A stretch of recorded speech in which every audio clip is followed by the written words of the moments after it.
뜻을 따라 살려 합니다.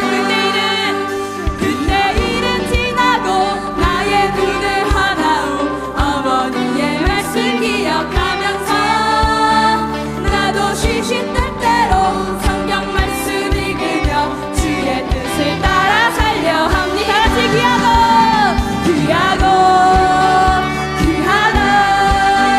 우리 어머니가 들려주시던 재미있게 듣던 말이 책 중에 있으니 이 성경심이 사랑합니다.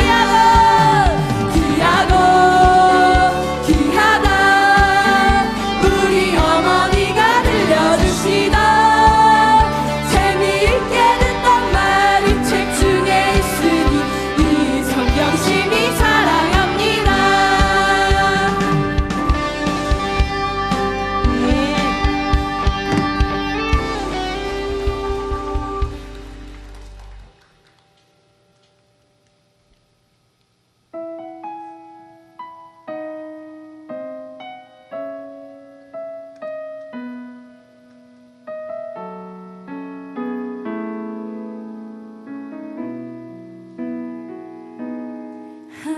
하나님은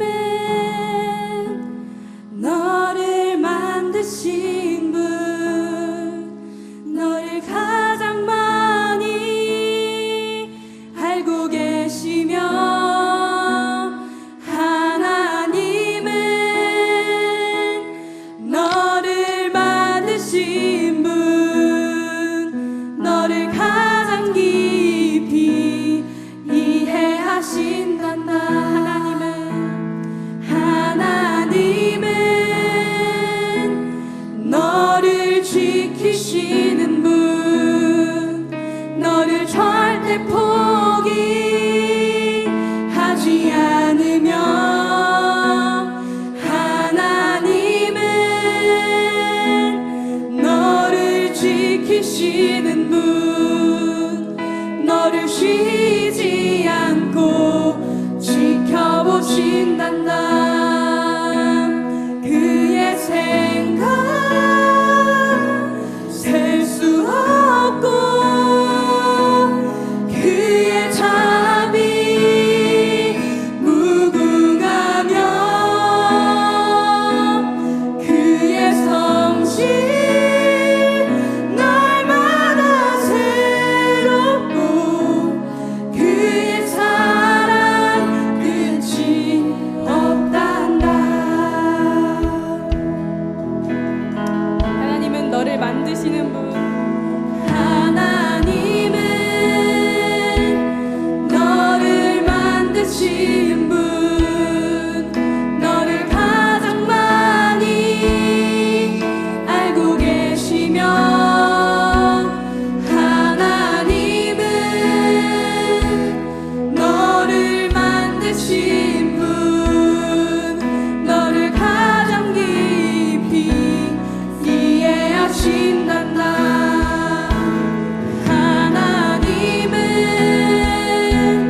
너를 지키시는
순종함으로 거룩하고 받으실 만한 산제사로 드리는 것 하나님이 찾으시는 예배는 상하고 통회하는 나의 마음 가난한 마음으로 나아가 회개하며 그에 합당한 참된 열매 맺는 삶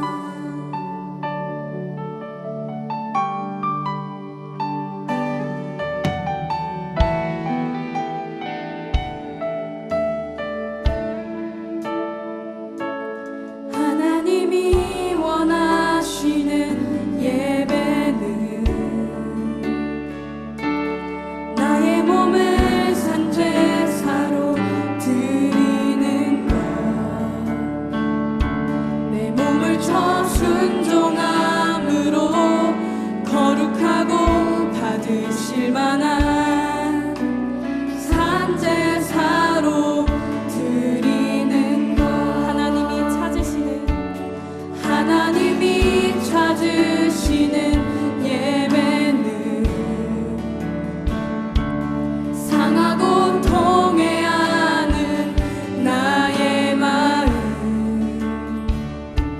가난한 마음으로 나아가 회개하며 그에 합당한 참된 열매 맺는 삶 신령과 진리로 드리는 예배는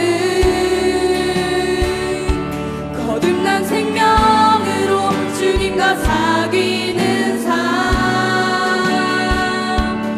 주님을 바라가고 내 모든 것을 다하며 믿음으로 주님과 함께 걷는 것 신령과 진리로 드리는 신령과 진리로 드리는 예배는 거듭난 생명으로 주님과 사귀는 삶 주님을 바라가고 내 모든 것을 다하며 믿음으로 주님과 함께 걷는 것 신령과 진리로 드리는 예배는 거듭난 생명으로 주님과 사귀는 삶 주님을 바라가고 내 모든 것을 다하며 믿음으로 주님과 함께 걷는 신령과 진리로 드리는 예배 거듭난 생명으로 주님과 사귀는 삶입니다. 거듭난 생명으로 주님과 사귀는 삶 주님을 바라가고 내 모든 것을 다하며 믿음으로 주님과 함께 걷는 것 신령과 진리로 드리는 예배는 거듭난 생명으로 주님과 사귀는 삶 주님을 바라가고 내 모든 것을 다하며 믿음으로 주님과 함께 걷는 것 네, 오늘 같이 나눌 말씀은 마태복음 5장 21절부터 26절 말씀입니다. 옛 사람에게 말한 바 살인하지 말라 누구든지 살인하면 심판을 받게 되리라 하였다는 것을 너희가 들었으나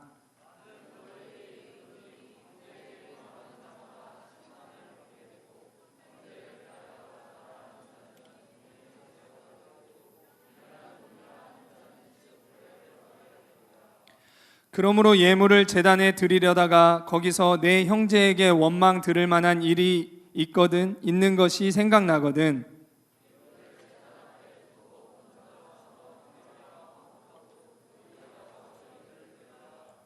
너를 고발하는 자와 함께 길에 있을 때에 급히 사화하라. 그 고발하는 자가 너를 재판관에게 내어주고 재판관이 옥리에게 내어주어 옥에 가둘까 염려하라. 진실로 내게 이르노니 내가 한 푼이라도 남김없이 다 갚기 전에는 결코 거기서 나오지 못하리라. 아멘. 오늘 말씀의 제목은 찐 그리스도인의 삶 첫 번째입니다.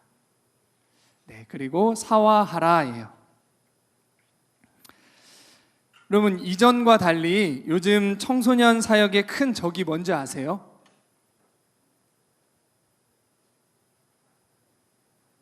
이 청소년 사역의 가장 큰 적은 이 신천지와 같은 이단이 아니라 학원이에요.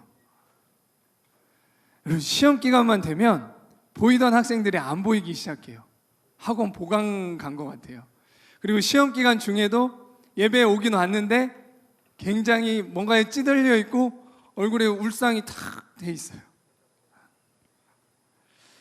코로나로 시험 기간에 차이가 이렇게 생기기도 했지만 시험 기간을 보내고 있는 학생들이 좀 많이 있으시죠. 여러분에게 좀 그래도 힘내라고 제가 드리는 말씀은 시험은 인생의 전부는 아닙니다. 네, 그렇죠. 시험이 진짜로 내 인생을 결정하지는 않아요. 저는 수능을 봤는데 수능이 제 인생을 결정하지는 않았어요. 예수님과의 만남이 저의 인생을 결정했습니다.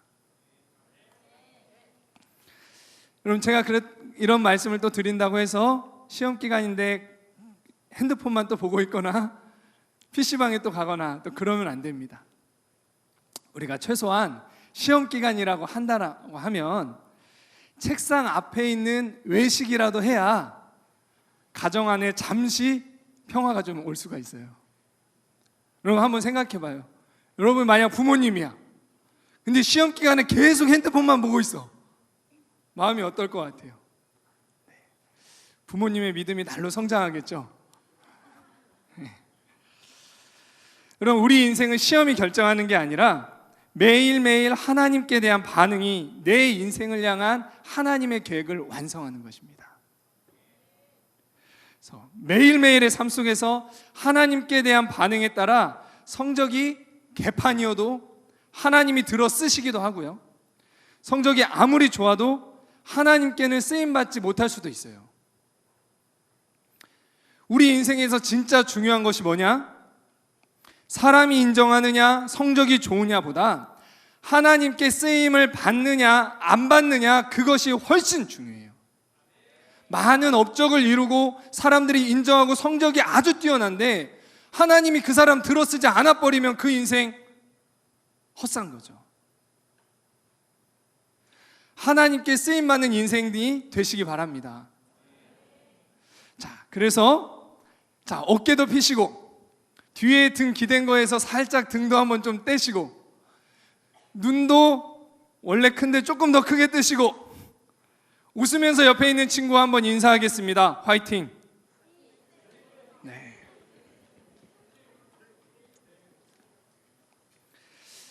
하나님이 기뻐하시는 예배를 드릴 때 시험 기간이어도 오히려 평안하며 시험 기간을 잘 이겨낸 생명력을 얻고 돌아갈 수 있습니다.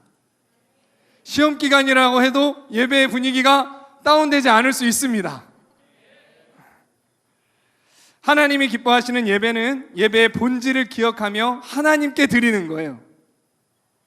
내가 원하는 말씀이 아니라 오늘 주님이 내게 주시는 말씀을 받을 때 우리는 세상을 이길 능력을 얻게 되는 것입니다. 그래서 우리 마음 가운데 목자 되신 하나님, 나의 토기장이 되시는 하나님, 나를 말씀으로 인도하여 주시고 나를 빚어주세요. 이런 고백 가운데 드리는 예배를 하나님이 기뻐 받으십니다. 자, 지금 그런 고백을 한번 올려드려 보세요.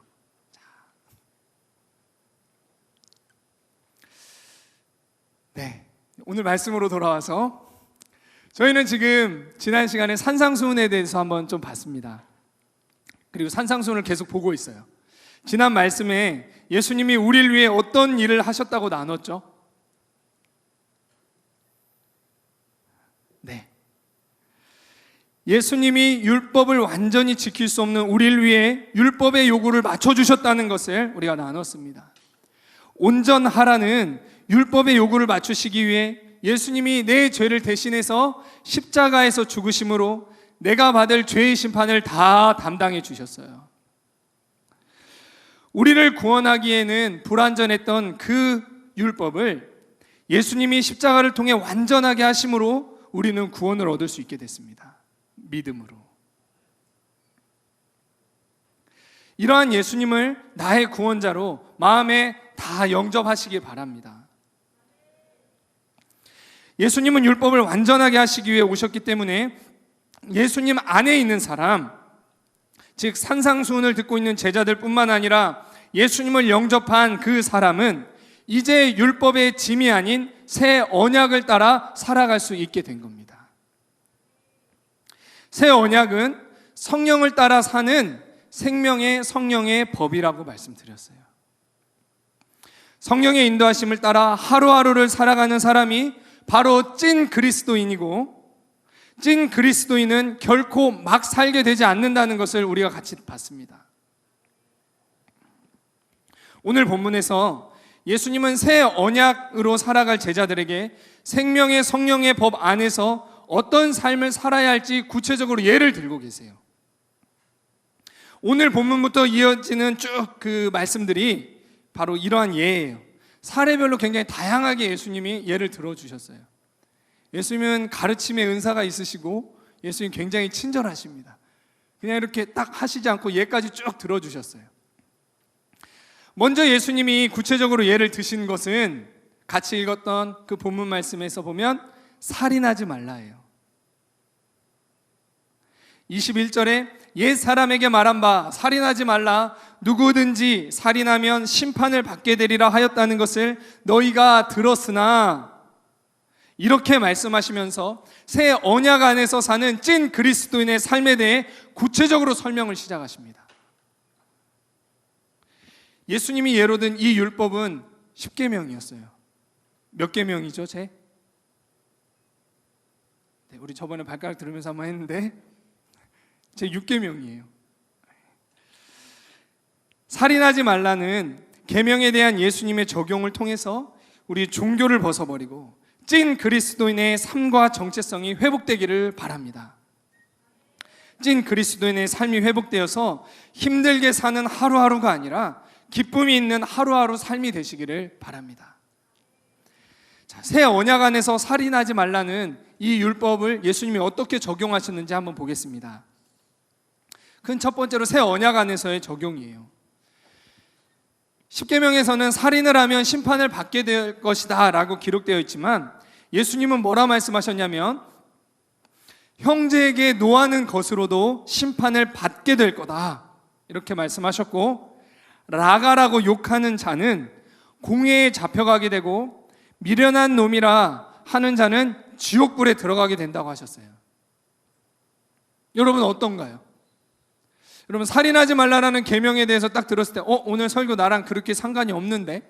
라고 하셨을 그런 마음이 드셨을지도 모르겠어요. 근데 예수님의 이 말씀을 한번 보십시오.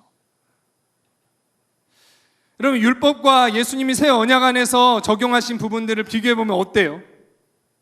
뭐가 좀 더 빡센 것 같아요? 네, 율법과 예수님이 말씀하신 이 새 언약은 비교가 되지 않아요. 그죠? 율법은 살인하면 심판을 받게 된다고 했는데 예수님은 새 언약 안에서는 혈기만 내도 심판받게 된다고 말씀하세요. 그리고 또 욕하면 여기서 라가는 가치 없는 어리석은이라는 뜻이 있어요.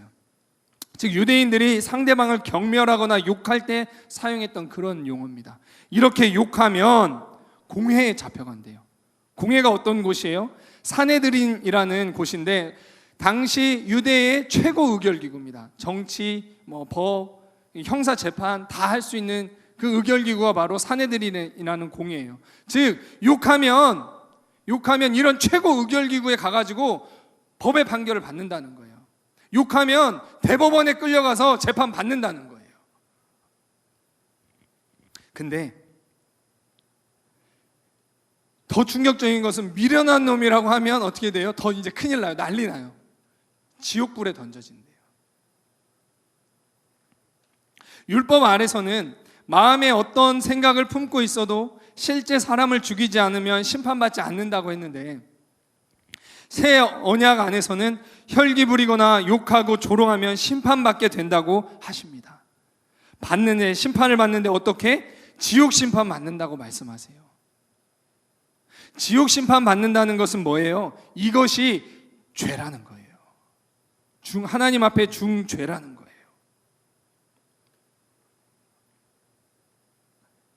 율법에는 속에는 더러운 마음, 살인의 마음을 다 가지고 있어도 살인만 하지 않으면 죄를 짓지 않은 건데, 새 언약 안에서는 죄를 그 마음에 품는 것도 죄로 심판하십니다.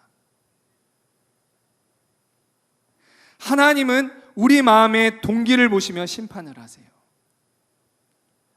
마음의 동기에 따라 혈기를 내는 것도 살인한 걸로 심판하시고, 라가라고 욕하는 것은 하나님의 형상을 가진 자를 가치 없는 자라고 하면서 하나님의 형상을 파괴하는 그러한 중죄로 심판하시는 거예요.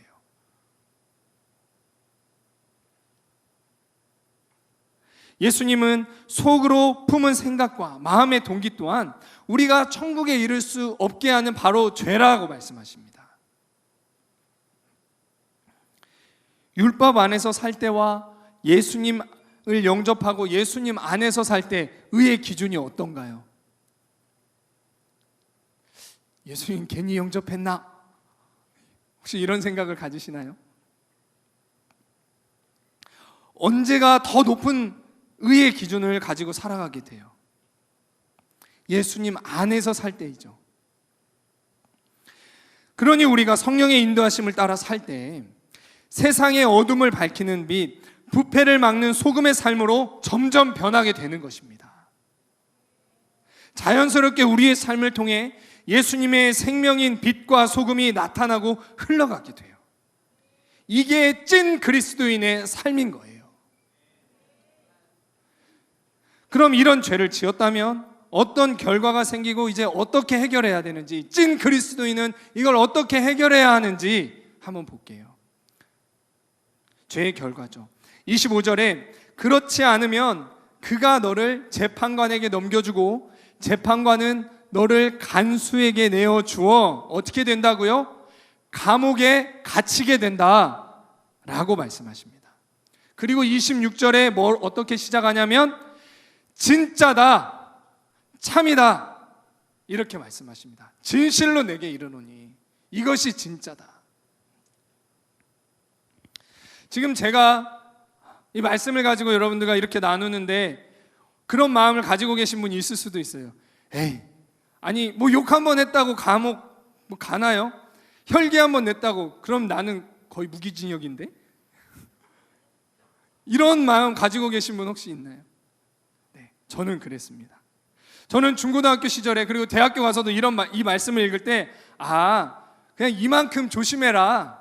이만큼 이게 그냥 죄니까 하지 말아라. 그런 뜻이구나 하고 그냥 쑥 넘어갔어요.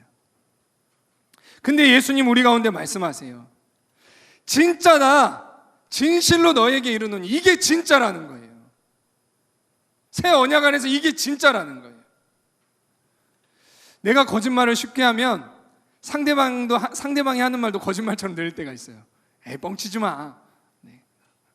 근데 예수님 어떤 분이세요? 거룩하신 하나님이십니다. 그 주님이 진짜라고 말씀하세요. 이게 진짜다.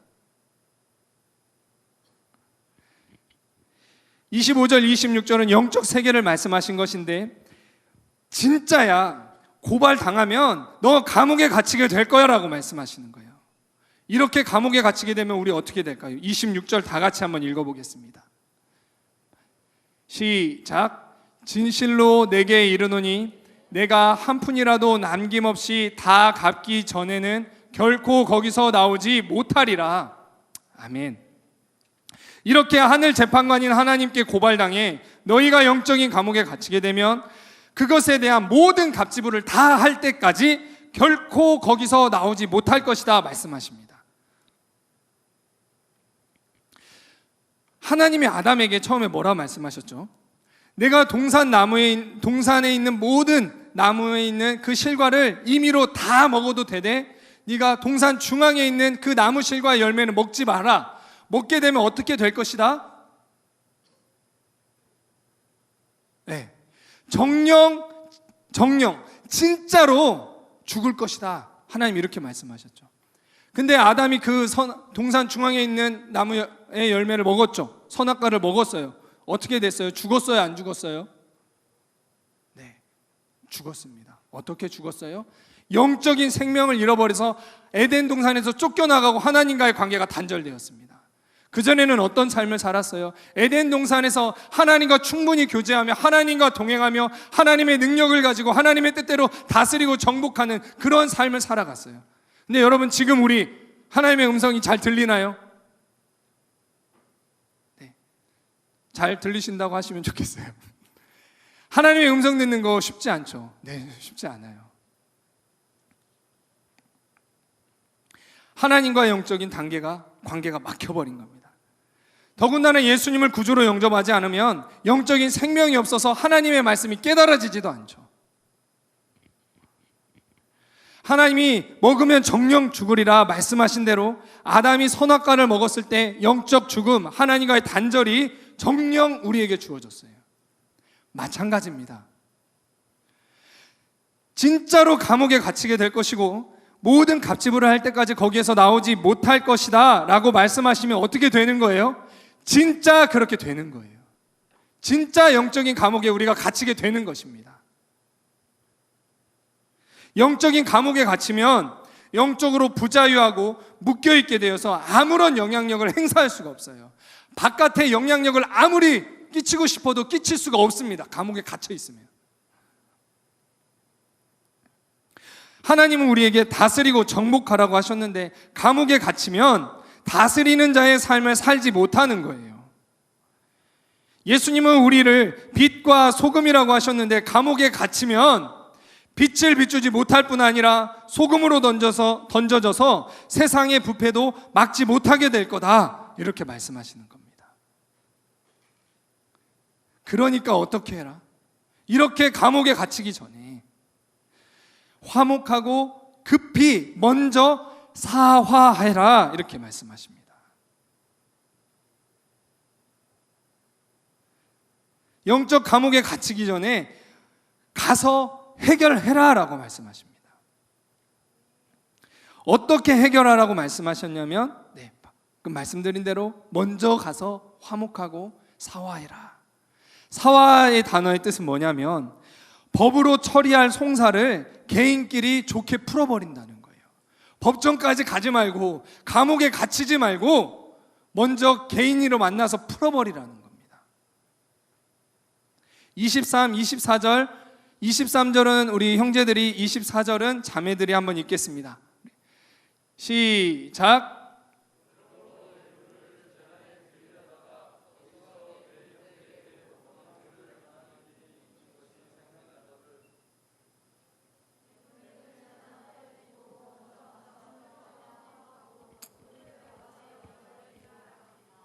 아멘. 혹시 이 말씀을 듣고 이 말씀은 친구와 싸운 것이 생각나면 예배 드리러 오다가도 중간에 집으로 돌아가라. 아싸, 합법적으로 드디어, 이런 적용이 아니겠죠? 만약 그렇다고 한다면 집에는 분명히 예배 간다고 했는데 여기에 절반도 안 차 있을 수도 있어요. 굳이 그러지 않아도 되는데 친한 친구한테 갑자기 전화해가지고 야, 내가 너한테 기분 나쁘게 했던 것이 있는 것 같아, 잠깐 만나. 야, 내가 저번에 너한테 그랬잖아. 잘 모르겠는데 아니야, 그랬을 거야, 그랬다고 믿어 라고 하고, 자, 내가 용서를 구할게 하고 이제 수다를 막 떨다가 집에 가서 엄마 갑자기 예배를 가는데 내가 걔를 서운하게 한 게 막 생각이 나는 거야. 걔한테 했던 게 생각이 나가지고 가서 이렇게 풀고 왔어요. 이렇게 적용하는 학생들이 아마 다른 나라 다른 교회 몇 명 있었을 수도 있었을 것 같아. 예수님이 하신 말씀은 이런 의미가 아니겠죠. 예수님이 하신 말씀은 속에 있는 죄는 덮어둔 채 종교적인 모양만 갖추지 말아라, 외식하지 말아라, 종교를 버리라고 말씀하시는 겁니다. 당시 가장 율법을 잘 지킨다고 했던 바리새인과 서기관들은요, 일주일에 2번씩 금식했고 그 다음에 구제헌금도 했어요. 안식일에 일하지 않기 위해서 안식일을 굉장히 거룩하게 구별해서 지켰습니다. 그런데 예수님은 그들에게 뭐라고 말씀하십니까? 이 외식하는 자야, 이 가면 쓴 자야, 이 연기하는 자야. 예수님이 이렇게 얘기하십니다. 너 회칠한 무덤이다. 겉은 칠해놔가지고 번지를 하는데 속에는 썩은 시체가 있는 그러한 사람들이 바로 너야 라고 오히려 그들을 책망하십니다. 뭐 때문에 책망하시는 거예요? 속은 죄로 가득 차 있으면서 겉모양만 그럴듯하게 만들고 있다는 거예요. 예수님은 제자들에게 이 제자 OT에서 네 제자들은 이렇게 살면 안 된다. 이제 나를 따르기로 한 너희는 종교를 버려라. 속에는 죄를 가득 품고서 교회만 왔다 갔다 하는 것으로 하나님 뜻대로 살았다, 하나님을 기쁘시게 했다고 스스로 속이지 말라, 스스로 속지 말라라고 예수님이 말씀해 주시는 것입니다. 그럼 어떻게 하라고 하시는 거예요? 종교적인 행위보다 너희 마음의 그 중심을 성령의 소원을 따라 깨끗하게 하라고 말씀하십니다. 이 말씀은 우리의 정체성과 이제 연결이 돼요. 종교를 버리고 예수님 안에서 새 언약을 따라 살면 크리스찬은 그러니까 어떻게 되는 거예요? 빛과 소금이 되는 것입니다. 예수님 안의 삶은 율법의 기준을 훨씬 더 초월합니다.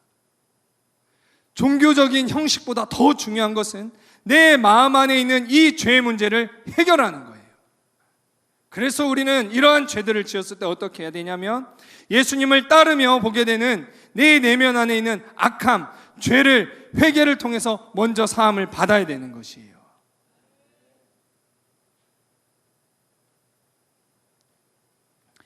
이미 예수님을 그리스도로 영접하고 죄 사함을 받았지만 예수님을 따르면서도 계속적으로 나타나는 그 죄를 먼저 회개함으로 십자가에서 죄 사함 받고 깨끗한 마음으로 예수님을 따라야 합니다. 요한일서 1장 9절 말씀을 한번 먼저 띄워주실 수가 있나요? 네, 감사합니다. 다 같이 한번 읽어보겠습니다. 시작. 만일 우리가 우리 죄를 자백하면 그는 미쁘시고 의로우사 우리 죄를 사하시며 우리를 모든 불의에서 깨끗하게 하실 것이요. 아멘.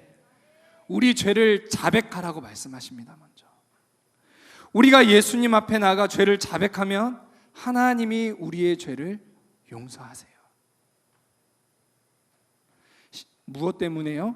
십자가 때문에. 죄를 사하시고 우리에게 붙은 더러운 것들, 불의를 깨끗하게 하십니다.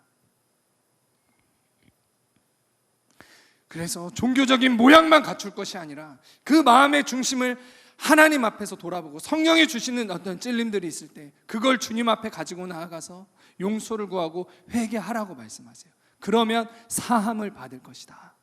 주님 말씀하십니다. 주일학교 찬양 중에 이런 찬양이 있죠. 흰눈처럼 양털처럼. 여기 주일학교 출신이 꽤 퍼센테이지가 높은 걸로 아는데 네, 아시죠? 네, 반주자 벌써 나왔어요. 제가 진짜 좋아하는 찬양인데 같이 한번 해봅시다. 네, 찬양 가사 여기 띄워졌죠? 네. 네, 전주부터 좋은 것 같아요, 이 찬양.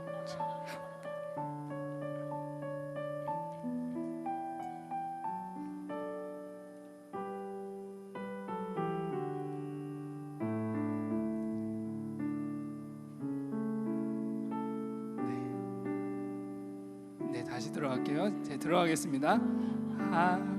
시작. 하나님께 죄를 지어 마음이 괴로울 때 두려워 두려워 마세요. 용기를 내세요. 숨김없이 말하면 나의 죄를 용서하세요. 흰 눈처럼 양털처럼 하얗게 씻어주세요. 다시 한번 할까요?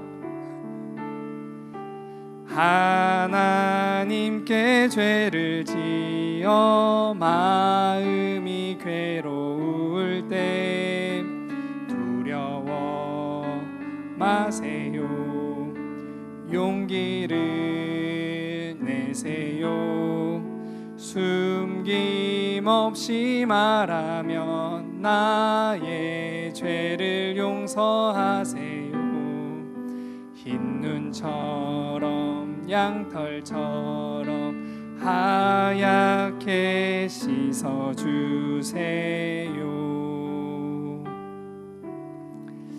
네, 찬양 좋죠. 네, 여러분 마음 안에 우리 안에 있는 이 죄의 문제들이 있다면 그 주님 앞에 나가서 숨김없이 그것들을 고백하시기 바래요. 그럼 주님이 뭐라 말씀하시냐면 요한일서 1장 9절에서처럼 내가 너를 깨끗하게 할 것이다.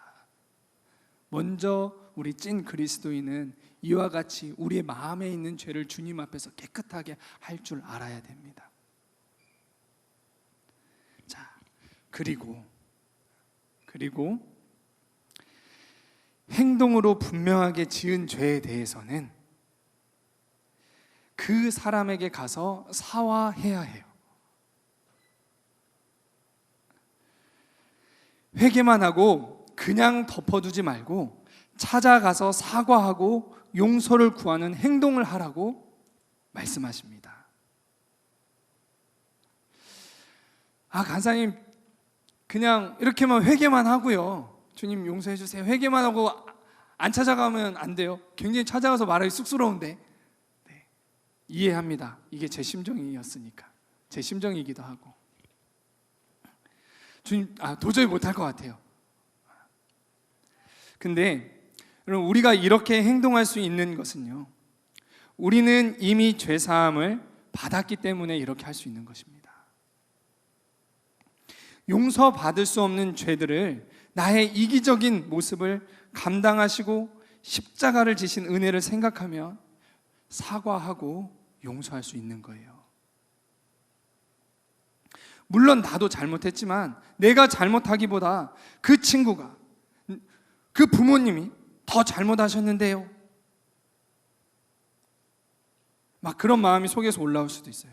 네, 물론 그것이 맞을 수도 있습니다. 하지만 예수님은 우리에게 말씀하시는 거, 다른 사람의 죄가 아니라 바로 너의 죄 문제를, 그 마음 안에 있는 그 죄를 먼저 해결하라고 말씀하시는 거예요. 그래야 내가 감옥에서 나올 수 있기 때문에 그렇습니다. 이것이 억울하신가요? 억울함이 있어도 먼저 사과하고 용서를 구할 수 있는 것은, 아무 죄 없으시지만 나 같은 죄인을 위해 이 땅에 오셔서 십자가를 지신 그 은혜를 생각하면 할 수 있습니다. 예수님이 용서에 대해 말씀하신 그 예화가 있죠. 10,000달란트 빚진 자와 100데나리온 빚진 자의 비유. 한 주인이 10,000달란트 빚진 자를 데려와서 그 사람이 도저히 이것을 갚을 수 없는 능력이 없다는 것을 알고 그 빚을 다 탕감해 줍니다. 여러분, 한 달란트만 해도요 몇 억이에요. 10,000달란트 평생 벌어서 한 푼도 안 뜨고 갚을래야 갚을 수도 없는 게 10,000달란트예요. 예수님이 비유로 10,000달란트라고 하셨죠. 그러니까 갚을 그 어마어마한 숫자가 바로 이 10,000달란트라는 거예요. 그러한 빚을 졌다. 그러니까 주인이 그거 한 방에 그냥 없애준 거예요. 갚을 능력이 없죠. 자, 이걸 그냥 내가 사해 줄게요. 이런 은혜를 10,000달란트 빚진 자가 받았어요. 와, 너무 기쁘고 너무 감사하겠죠. 근데 이 10,000달란트 빚진 자가 길을 가다가 갑자기 자신에게 100데나리온 빚진 사람을 만나요. 100데나리온. 제가 좀 기억이 가물가물한데 거의 한 노동자 하루 품삯 정도 될까? 그러니까 10,000달란트와는 정말 비교조차도 안 되는 그러한 빚을 나한테 진 사람 만났어요. 근데 이 10,000달란트 탕감받은 사람이 어떻게 하냐면 멱살을 잡으면서 왜 이 100데나리온 당장 안 가져와? 감옥에 가고 감옥에 쳐넣어 버렸어요. 그걸 본 주인이 어떻게 해요? 그걸 탕감해줬던 그 주인이 그걸 알고 어떻게 했냐면 당장 그 10,000달란트 빚진 자 잡아와가지고 감옥에 가두면서 얘기합니다. 모든 빚을 다 갚을 때까지 너 거기서 나오지 못할 것이다.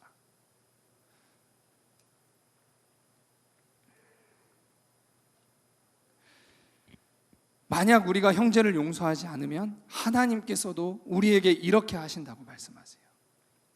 우리는 누구예요? 이미 그리스도 안에서 10,000달란트 빚을 탕감받은 자입니다. 많은 죄, 반복적인 죄, 용서받기 정말 힘들 것 같은 그런 수치스러운 죄를 예수님이 십자가 지심으로 용서받은 자가 우리예요. 그러한 용서를 받았음에도 나에게 조금 잘못했다고 해서 그래 네가 잘못했잖아, 부모님이 나한테 기분 상하게 했잖아, 그래서 내가 먼저 사과하지 못한다라고 한다면 하나님의 관점에서 본다면 바로 이와 같다라는 거예요. 하나님이 보시기에는 적반하장도 이런 적반하장이 없는 거예요. 야, 너는 그런 탕감 받았으면서 내가 너를 위해 생명을 들여서 너의 죄를 사해줬는데 그거 용서하기 그렇게 어렵니? 그게 그렇게 억울해? 그게 그렇게 화가 나? 주님 보시기에는 그런 마음 드실 수 있겠죠.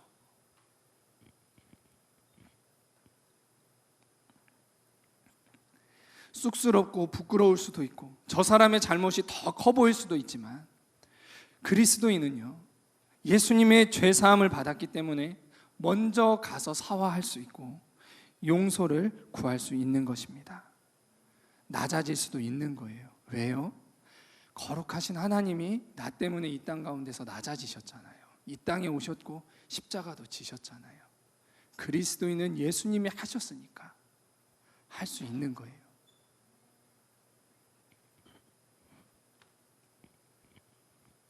그리스도인들은 이와 같은 삶을 사니까요, 먼저 가서 사과할 수 있고 또 용서를 구할 수도 있고 성령께서 주시는 그러한 의의 기준을 따라서 살아가니까요, 찐 그리스도인은 다르다는 얘기를 듣게 되는 것입니다.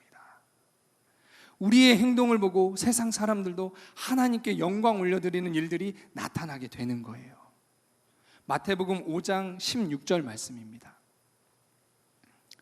빛과 소금에 대해서 예수님이 말씀하신 다음에 이렇게 얘기하세요. 이같이 너희 빛이 사람 앞에 비치게 하여 그들로 너희 착한 행실을 보고 하늘에 계신 너희 아버지께 영광을 돌리게 하라. 아멘. 내면의 죄를 회개하고 실제 착한 행실을 하여 하늘에 계신 아버지께 그들이 영광 올려드리게 하라, 이렇게 말씀하십니다. 찐 그리스도인이 예수님의 그 십자가 죄사함을 가지고 그 은혜를 가지고 이러한 삶을 살아가면 주변에서 어떻게 얘기하는 거예요? 야, 너 보니까 하나님이 계시긴 한 것 같아. 야, 너 보니까 교회 한번 가볼까? 야, 너 보니까 예수님 한번 믿어봐. 아, 예수님이 그렇게 하라 하셨어?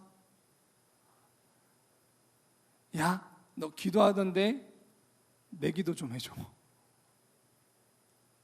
이런 일들이 찐 그리스도인의 삶을 통해서 일어나는 거예요.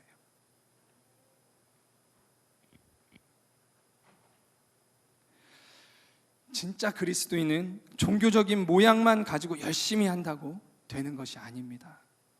또 그렇게 종교적인 모양과 열심히 한다고 해서 하나님 나라에 하나님이 기뻐하시는 영적 리더가 되는 것이 아니에요. 이렇게 내 안의 죄 문제를 은혜 안에 해결하지 못한 채 겉모양만 신앙생활하고 부모님 때문에 교회 왔다 갔다 하는 신앙생활이 지속이 된다라고 하면 아무도 괴롭힌 사람이 없는데 피해의식을 갖기도 하고요, 오히려 세상의 흐름을 따라가 버립니다. 겉모습만 멋지게 가꾸고 그렇게 했던 종교 지도자들은 하나님 보시기에는 근심이 됐어요. 예수님 우리에게 말씀하세요. 정말 찐 그리스도인이 신앙생활을 어떻게 해야 되는지 주님이 말씀하십니다. 자, 예물을 드리러 가는 일은 그리스도인에게 있어서 정말 중요한 일이지만, 예배를 드리러 가는 것 그리스도인에게 있어서 정말 중요하지만, 뭐가 더 중요하다? 외식하지 말고 먼저 너희 안에 있는 죄를 해결하라. 이것이 더 중요하다 말씀하시는 거예요. 여러분, 우리 교회에 나오는 차원 말고 주님의 말씀에 반응해서 내 내면에 있는 죄를 해결하면서 내면적인 그런 신앙생활을 추구합시다. 그렇게 될 때 주님의 사랑이 더 가까이 오고요, 주님을 만나게 되는 일들이 있게 되는 겁니다. 그래야 우리가 종교의 모양으로 속지 않을 수 있어요.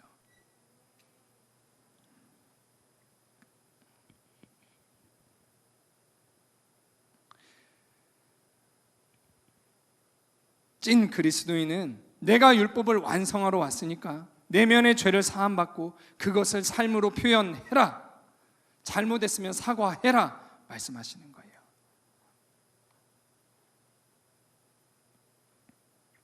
십자가 앞에 나가서 회개하시고 말과 행동으로 분명하게 잘못한 것이 있다면 덮어두지 말고 찾아가서 사과하고 용서를 구하시기 바라요. 그리고 배상할 것이 있으면 분명하게 배상을 하는 것이 그리스도인의 삶입니다. 이렇게 하면 다시 어떻게 된다고요? 오히려 어떻게 된다고? 감옥에 갇혀 있지 않고요, 빛이 비춰진다. 세상의 소금이 뿌려지는 소금이 된다라고 말씀하시는 겁니다. 빛과 소금은 예수님의 생명을 말해요. 그 생명이 비춰지고 뿌려지게 돼요. 어둠이 빛으로 밝혀지고 냄새나고 습해서 부패할 수밖에 없는 곳에 뿌려져서 부패를 막게 된다라고 얘기하시는 거예요. 감옥에서 벗어나니까 빛과 소금의 그런 역할들을 하게 되는 것입니다. 예수님은 우리가 종교에 갇혀서 세상에 아무런 영향력을 나타낼 수 없는 그런 삶이 아니라 빛과 소금이 되어서 살아가기를 원하십니다. 오늘 말씀을 듣고 이걸 실천하기 위해서 지금 성령께서 나에게 말씀하신 어떤 사건이나 사람 있나요? 영적 감옥에 갇히기 전에 먼저 사화하고 문제를 해결해야 될 그런 사람이 있나요? 그 사람에게 분명하게 혈기냈고 그 사람 안에 있는 하나님의 형상을 가치 없는 자라고 미련한 놈이라고 모독했다면 찾아가 용서를 구하고 문제를 해결하시기 바랍니다. 그 대상이 친구든 부모님이든 선생님이든 찾아가서 용서를 구하세요.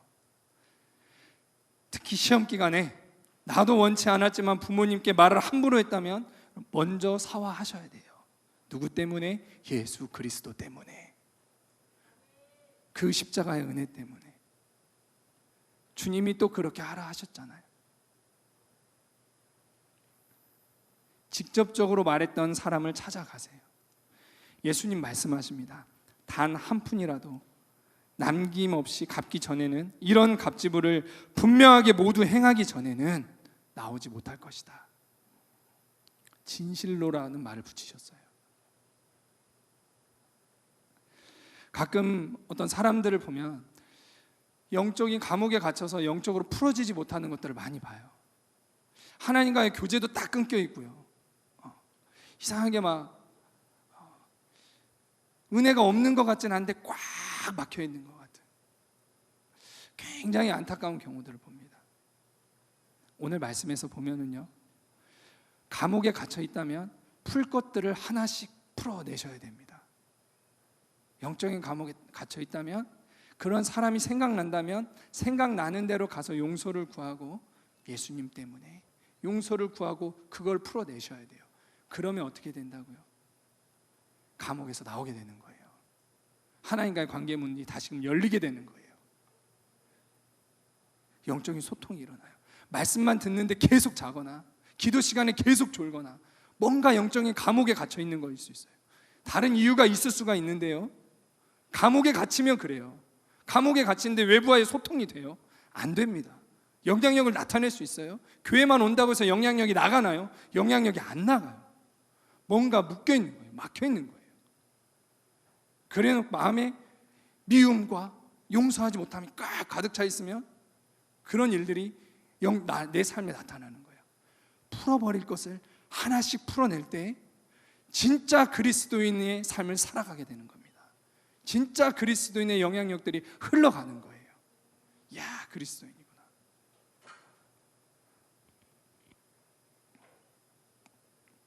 우리가 이렇게 반응하는 일들이 계속해서 생겨날 때 영적 감옥에서 나오게 될 것입니다.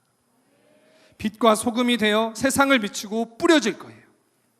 감옥에서 나와 영적인 산 위로 점점 올라가서 영적인 영향력을 발휘하시게 될 것입니다. 결론입니다. 오늘 말씀에 따라 우리 한번 반응하시고 또 예수님 안에서 종교를 버리는 삶을 결단하기를 바랍니다. 진짜 그리스도인이 되기를 결단하는 그런 은혜가 있기를 소망합니다. 교회 안에서 착한 교인이 되는 것이 아니라 부모님 때문에 교회 나오는 사람이 아니라 예수님을 영접함으로 생명을 얻고 생명의 성령의 법을 따라 사는 찐 그리스도인, 참 제자가 되는 것을 예수님이 원하세요. 그래서 제자 OT에서 그리스도인이 어떻게 살아야 할지를 말씀해 주시는 것입니다. 찌들어 있고 주눅 들어 있고 갇혀 있고 무기력하고 영향력 없는 삶을 살기보다는 세상의 빛과 소금이 되어서 살아가고 싶으시죠? 저는 이 말씀을 준비하면서 제 자신이 많이 회개가 됐습니다. 내가 성경을 정말 몰랐구나. 성경을 그냥 내 나름대로 대충 해석하고 그렇지, 그냥 이 정도인가 보다, 이렇게 했었구나. 이것을 알고 많이 회개가 되더라고요. 예수님은 이미 제자들에게 수천 년 전에 어떻게 하면 예수님을 따르는 자들이, 예수님 안에 있는 자들이 빛과 소금이 될 것인지 다 말씀하셨는데, 와, 내가 이걸 몰랐구나. 내가 말씀에서는 진실로라고 했는데도 그냥 덮어놔버리고 말씀에는 반응하지 않고 내면에 성령께서 내 안에 계속 주시는 것들이 있는데 그것들대로 하지 않고 그냥 살아왔구나. 내가 말씀조차 율법적으로 해석하고 있구나. 이거를 깨닫고 좀 회개하게 됐어요. 말씀을 통해 성령께서 깨닫게 하시고 생각나게 하시고 결단을 원하시는 부분에 우리 회개하고 율법적으로 하는 게 아니라 인격적으로 순종의 반응을 해나갑시다. 그럼 주님의 빛이 나를 통해서 점점 더 환하게 비춰지게 될 줄 믿습니다.